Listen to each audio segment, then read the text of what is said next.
When you talk about voices that shaped modern worship music, one name stands with unmistakable influence: Ron Kenoly. His music didn't just fill churches, it filled arenas.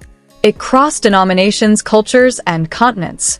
And for decades, his powerful vocals and joyful energy helped define what praise and worship could sound like on a global stage. Ron Kenoly was born on December 6, 1944, in Coffeyville, Kansas, and grew up in a large family where music was both a passion and an outlet. From an early age, he displayed extraordinary vocal ability. But his journey into ministry wasn't immediate. Before becoming a globally recognized worship leader, Kenoly spent years navigating the music industry, performing in secular contexts, and building his musical foundation. His early career included time in Los Angeles, where he worked as a songwriter and performer. However, a spiritual transformation shifted the direction of his life. Kenoly committed himself fully to Christian ministry, redirecting his musical talents toward worship leadership. That decision would ultimately position him as one of the most influential figures in contemporary gospel and praise music. In the late 1980s and early 1990s, Kenoly's career reached a defining moment through his association with Integrity Music and the Hosanna music series. His live worship albums became groundbreaking. They combined gospel intensity, contemporary Christian structure, and multicultural choir arrangements into something uniquely powerful. Albums such as Lift 'Em Up, God is Able, and Sing Out became staples in churches worldwide. Songs like Ancient of Days and Jesus is Alive transcended stylistic boundaries. They were sung in megachurches, small congregations, international conferences, and revival meetings alike. What made Ron Kenoly distinctive was not just vocal strength, though his range and control were remarkable, but his command of atmosphere. He understood musical dynamics.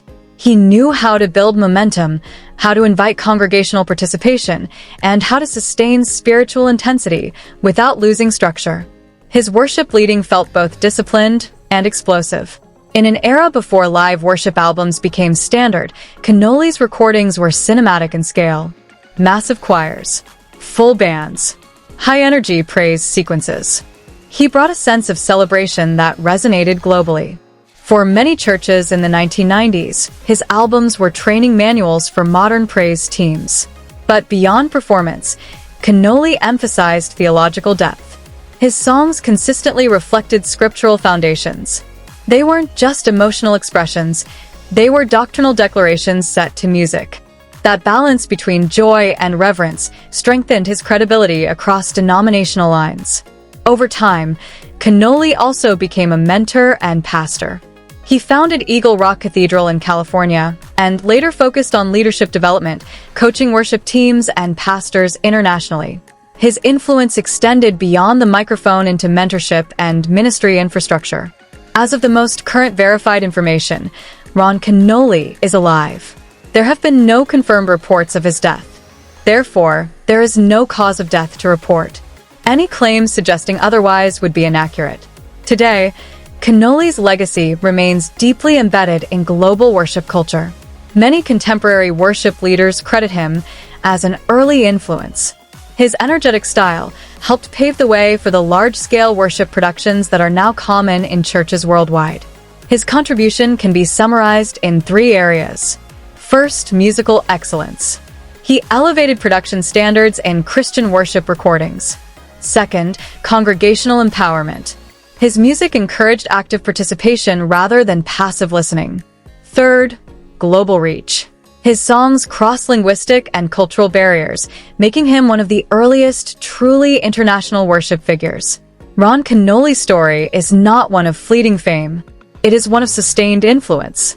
For decades, his voice has served as a soundtrack for praise in countless communities around the world. And while many artists leave behind a catalog of songs, Kenoly leaves behind something greater: a framework for joyful, expressive, and biblically grounded worship that continues to echo long after the final note fades.